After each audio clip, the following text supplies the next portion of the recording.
Update sneak peeks begin. We have the brand new Invincibility Spell and so much more. Welcome back to the channel then, guys. I'm your host, Judo Sloth. This update sneak peek is epic. Everything you see on your screen is getting some level of change, and I will explain all of it to you in this video, but I want to start off with probably the most exciting. A brand new spell, the Invincibility Spell. This can be used on both troops and defenses. It will change everything. The Invincibility Spell is available at Town Hall 11 when you upgrade your spell factory to level 6. This will cost you 4.8 million elixir with a 7-day build time. And whilst you unlock the spell at Town Hall 11, you cannot access all of the levels. You can, however, upgrade it to level 2 for 9 million elixir, giving you an extra quarter of a second of the spell. Now, I know it doesn't sound like much, but when we get to gameplay, you will see it's pretty significant. Town Hall 12 players can enjoy an ever so impressive extra quarter of a second by upgrading the spell to level 3. Then, when you are a Town Hall 13, that is when you can upgrade to level 4. We have the Invincibility Spell cooked up. Now let's show you how it works. The eagle-eyed of you will notice that the Royal Champion is not max level. That is because she is getting an extra 5 levels to go alongside her hero skin, and I will give you the stats later on in the video. By the way, if you do want to see the update sneak peeks and gameplay as soon as we are allowed to bring it to you, there's lots more to come. I would recommend subscribing and also turning on the notification bell. We are so close to 400,000 subscribers. Thank you so much for the support, guys. Hopefully, we might even get there this month. The first way of using the Invincibility Spell is to deploy it onto the defenses. This means that your troops will ignore whatever is inside the spell, so you can directly target the most important defenses. It also means you might be able to funnel your troops in a particular direction. So it means that you can target the most important defenses and or steer your troops in the direction that you want. Now, I think this will be the pro level way to use the spell, pathing the troops onto specific defenses. The second way of using the Invincibility Spell is to deploy it onto your troops, making them invincible to the defenses. This is a much more user-friendly way of using the spell, but there is one major drawback.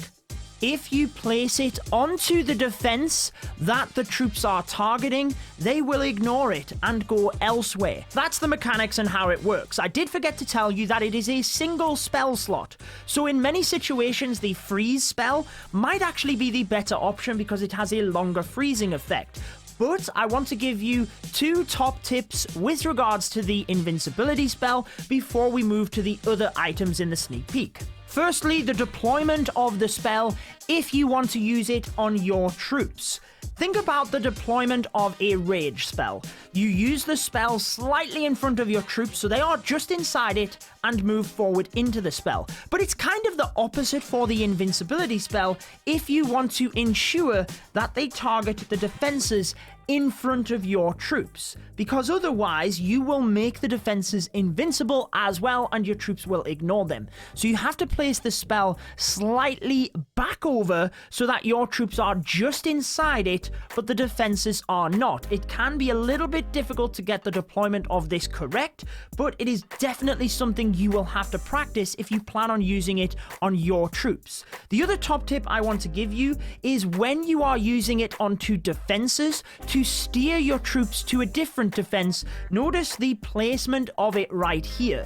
I still managed to clip the Expo and the cannon to directly target the air defense, but I place it in a way that many of the E-Drags are also inside the spell, therefore mitigating a little bit of damage from the air defense as they move towards it. So precision deployment of the spell is going to be crucial for its best use. Also, very quickly, just so we've covered everything about the Invincibility Spell, made it crystal clear, it will not work on walls.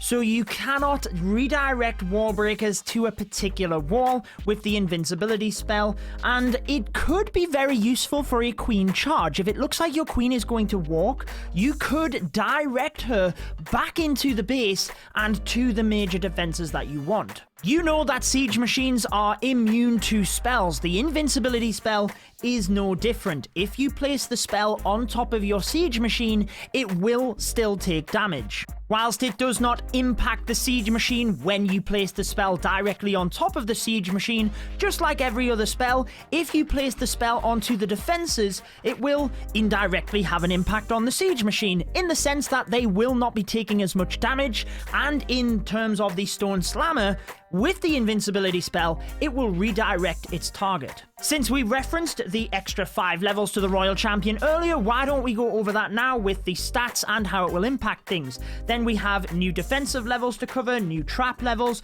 big changes to the lightning spell, and quality of life changes. I always have video chapters, so you can skip ahead to any section or review any section that you wish, and I want to give a quick shout out to the content creator code. Remember, you can help to support your favorite creator in-game by using their code in your settings before making any purchases. My code is Judo, and it is much appreciated, my friends. So you will see the stats of the Royal Champion on the screen as I upgrade her through the 5 extra levels, but the biggest impact is going to be on the Seeking Shield, because you know whenever heroes have an extra 5 levels, they get an extra ability level, and for the Royal Champion, that is the Seeking Shield. So when we take a look, you actually get extra damage, extra health. I should have probably had the image beforehand, which I will quickly flash up actually so you know the difference. My main concern when I seen the 5 extra levels coming to the Royal Champion was the cannon.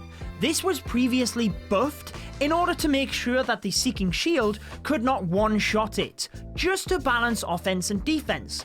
Now, when I did this friendly challenge for the gameplay, I was happy to see that that is still the case. You will require some shots with the Royal Champion. But with the Seeking Shield, we all know the Lightning Earthquake spell combination. Maybe some of the defenses won't need as many spells, but I didn't have time to test all of this, unfortunately. With the 5 extra levels to the Royal Champion, buffing offense and making attacking easier, naturally, we need some defensive increases as well. So this is where we have an increased air bomb level. This is pretty huge because I always think traps can have the biggest impact, and you have a lot of the air bombs. So let's go ahead and upgrade that so we can see if there is any difference visually. No, exactly the same. We also have the Giant Bomb. Now, I think this will have a bigger impact. I think ground attacks are a little bit stronger in the meta at the moment, or at least more popular. I think we do have a good mix, and the Giant Bomb will definitely have an impact. Think about the hybrid attacks. This is going to be huge. So let's upgrade the Giant Bomb as well, see if there's any visual difference. And yes, it looks like we have an extra bomb towards the front there, which is kind of cool. It looks a little bit stronger, doesn't it? Probably the biggest change, though, is an extra level for the Expo. This is huge because it impacts ground and air attacks, but also there is a much bigger impact. So let's increase the Expo level, see if there's much of a visual difference. The only difference I see is the purple to the base of the Expo, but there is another huge balancing change coming to the Scattershot. It has had its hit speed increased from 3.036 to 3.228. This essentially equates to 10 DPS less. However, the hit points have been increased at level 1 from 3,000 to 3,600, and at level 2, 3,500 to 4,200, and this has a much bigger impact, like I referenced with the Expo. And that impact is to do with lightning spells. First of all, the Clan Castle. You can no longer lightning the Clan Castle. It will act like any other resource building. This is huge because now you cannot wipe out the Clan Castle troops by destroying the Clan Castle. But in relation to the increased Expo level and the increased hit points for the Scattershot, normally it was 5 lightning and an earthquake. Now it will require 6. So the lightning meta is definitely getting impacted, but it could still be possible if you get enough value. I've dragged the heroes and a couple of other buildings to the top of the base here because they are impacted by the following quality of life changes. Now I do want you to let me know at the end of the video what your thoughts are on Sneak Peek 1, particularly the Invisibility Spell. If you are a Dojo member, which is my exclusive YouTube membership program, I want you to use your custom Judo Sloth emotes in the comments. You've earned them, and if you want to have access to them, you can do so by hitting the join button on my channel. First of all, we have the heroes. Now this is a quality of life change that I had personally never thought of, but it's very welcomed. Let's take the Barbarian King. When you use his ability, he gets a health recovery. At maximum level, it is 4,300 hit points.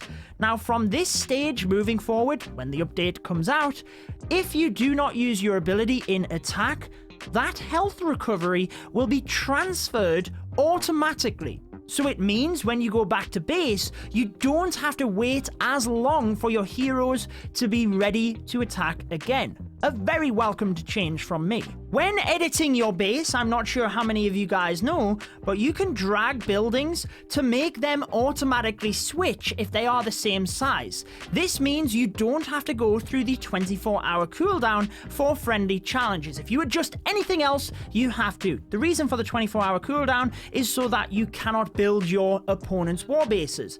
Now you can also do this with wall segments. So if you do upgrade a piece of wall and you want to switch it with a higher level piece, then you can do so. Interestingly enough, you cannot do this when you select the wall as a row. It is only single wall segments. Very small quality of life change, but could be useful for base builders. A cosmetic section will be added to the shop where you can browse the hero skins that you did not achieve through the gold pass and that are now purchasable with gems. I think this is a nice addition. It means you can browse all of the hero skins in one screen rather than having to go through the hero selection menu. And if you didn't know, Clash of Clans have said that approximately 1 year after the skins have been available in the gold pass, they will probably bring them as gems. I will flash up the rest of the quality of life changes, but I do want to start with this one because it's pretty significant.